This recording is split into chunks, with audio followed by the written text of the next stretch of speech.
You know, we all double check things. For example, we double check whether we've shut off our stove or iron before leaving the house.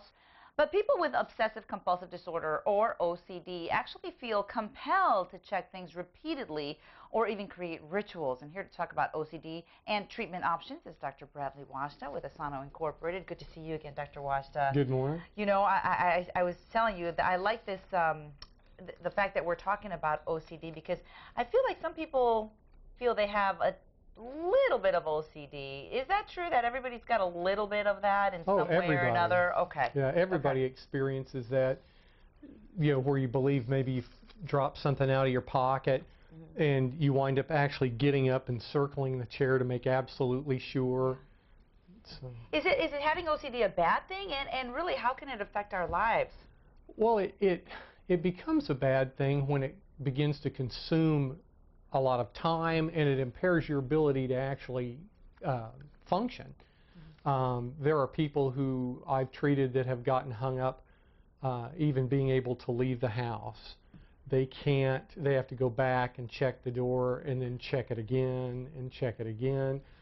There have even been people who, when they're driving around the block, they're concerned that they've inadvertently harmed somebody or run something over, so they will circle the block to double check, but once they've circled the block, they need to do it again. Okay. So by definition, if you're spending an hour or more a day with obsessive thoughts or compulsive actions, then you're on the road to the diagnosis. You say that sometimes these obsessions have themes, and the first theme obsession is fear of contamination or dirt.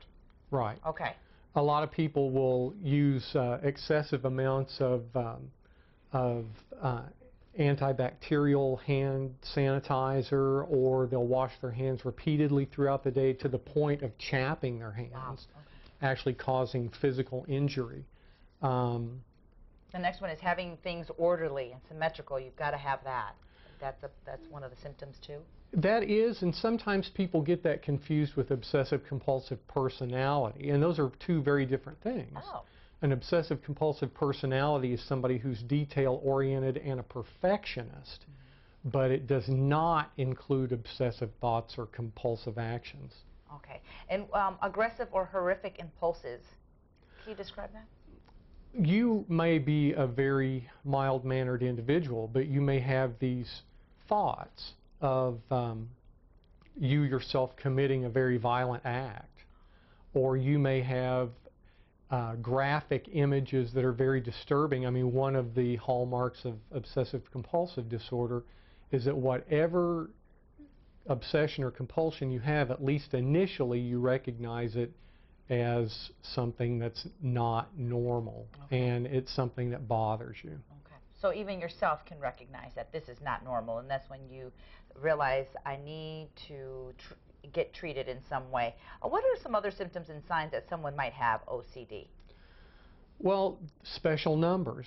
People will do a lot of counting. They will engage in magical thinking. For example, if the light changes red before I get to it, it means something.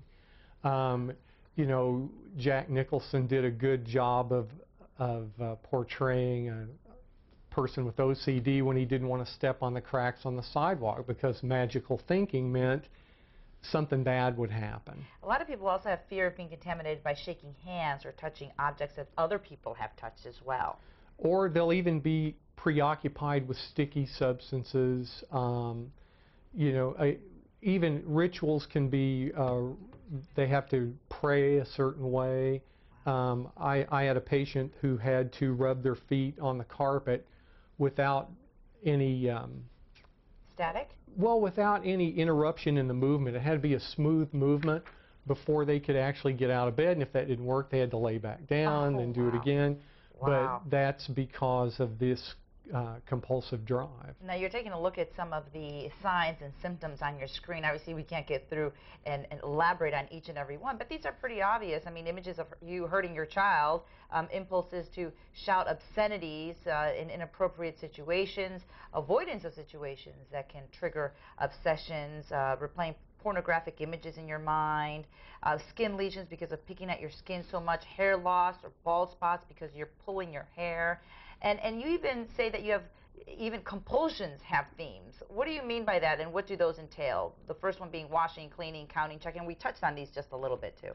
Right, and you know, compulsive behaviors can be people having to open and close the door 3 times before they can pass through it.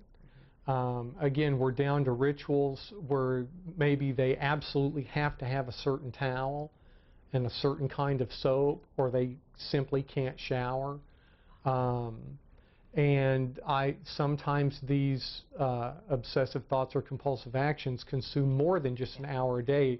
It can consume most of the day, and it can really impair their ability to progress socially, occupationally. Well, the good news is you say there are treatment options that have been shown to work, including electroconvulsive therapy, transcranial magnetic stimulation, and deep brain stimulation. So obviously this is something that you do that can help. Well, and when you say something like that I can do, I actually do transcranial magnetic stimulation at the office. You know, the electroconvulsive therapy is the old shock treatment, which is actually coming back in vogue. And deep brain stimulation is still something that's done at tertiary medical centers like UCLA or Stanford, because that actually involves placing electrodes in the brain. But we don't have to go to those extremes for treatment.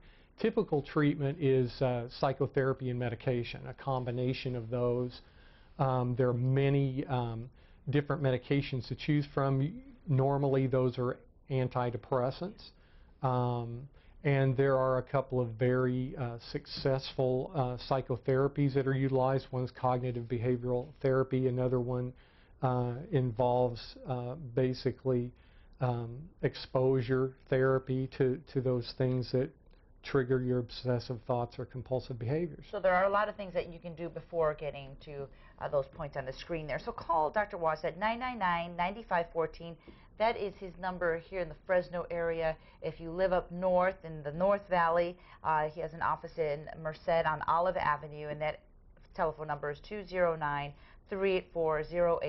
for your full of information and treatments for all of us. So thank you very much, Dr. Wajda, and we will see you next Friday. Okay. Have a great weekend. You too. Thank you. There's plenty more Central Valley Today straight ahead, everybody, so stay tuned.